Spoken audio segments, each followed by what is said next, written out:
Hey everyone, Mr. Sujano here. In this video we're talking about PlayStation 4 emulation, as well as the Raspberry Pi PICO. Let's get started.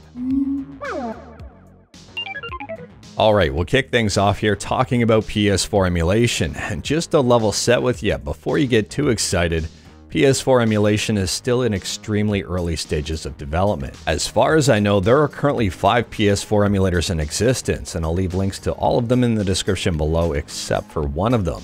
First up is Orbital, and as far as I know here, it's currently in development. The second one is GPCS4, which I thought was dead, but it appears to be active. The third one is PS4 Delta, and this one is dead. The fourth one is RPCS4. I know I have a picture of RPCS3 up here because I don't have a picture of RPCS4.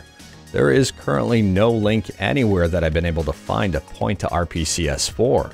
RPCS4 is currently being developed by DH, who is the founder of RPCS3. And the fifth one here is Spine, and Spine at this point looks the most promising. You can actually download it if you want. I will leave a link to this in the description below. Spine is compatible with a couple of games, but not really a whole lot at this point.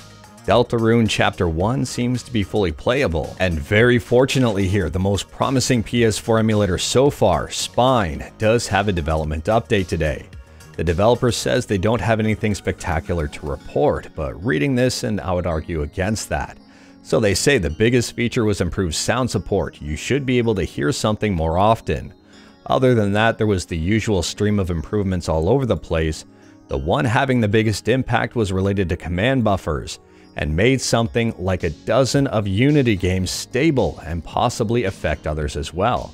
To me, that is a huge performance improvement. And the final thing they say here is a little bit cryptic. There's some work on bigger changes, but that's not finished yet. So as of this video, the latest version of Spine currently available is from January 17th. I'm assuming that this is going to change fairly soon. If you're not excited about this, I don't know what can get you excited, because this is pretty huge. So moving on here to another piece of pretty awesome news in my opinion. You can play PC Doom on a Raspberry Pi PICO.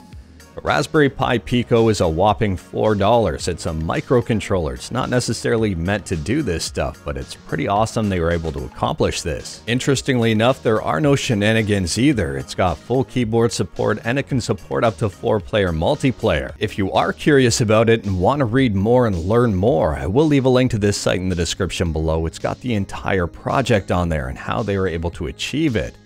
More impressively here is that the game actually runs between 30 and 35 frames a second, something that I didn't think was possible. But anyways, that is all I've got for you in this one. Straight to the point, all stuff and no fluff. Let me know your thoughts about anything we talked about today in the comments below, whether it was PS4 emulation or Doom running on the Raspberry Pi PICO. Let me know in the comments below. If you like this video, leave a like. If you didn't like this video, leave a like. Hit that subscribe button, check out my other videos, don't tempt fate, save your state.